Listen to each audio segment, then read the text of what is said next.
अस्सलाम वालेकुम dear viewers, मैं हूं Wahid Wazir. Welcome to my YouTube channel. तो इस वीडियो में हम डिस्कस करने वाले हैं difference between cytoplasm, protoplasm and cytosol.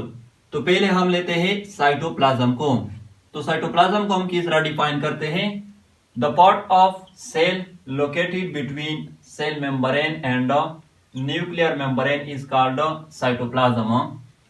Cell का वो पार्ट जो सेल मेम्ब्रेन और न्यूक्लियर मेम्ब्रेन के दरमियान लोकेटेड होता है उसको हम कहते हैं साइटोप्लाज्म।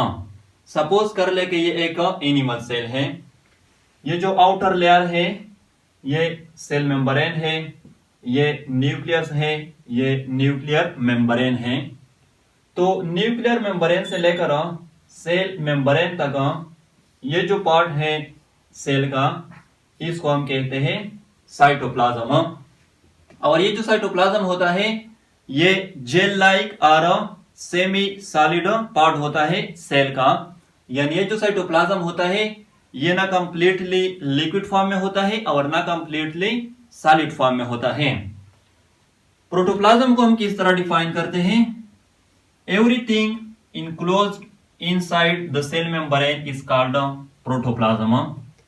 सेल मेम्ब्रेन के इनसाइड जो कुछ भी है, चाहे वो साइटोप्लाज्म है, न्यूक्लियस है, यानी जो कुछ भी है तो उसको हम कहते हैं प्रोटोप्लाज्म।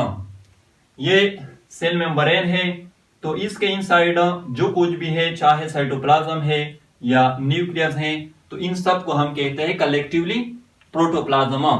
या प्रोटोप्लाज्म को हम सिंपली इस तरह भी डिफाइन करते हैं कि cytoplasm and nucleus are collectively called protoplasm. यानी साइटोप्लाज्म एंड न्यूक्लियस को हम कलेक्टिवली प्रोटोप्लाज्म कहते हैं। साइटोसोल को हम किस तरह डिफाइन करते हैं? The soluble part of cytoplasm is called cytosol.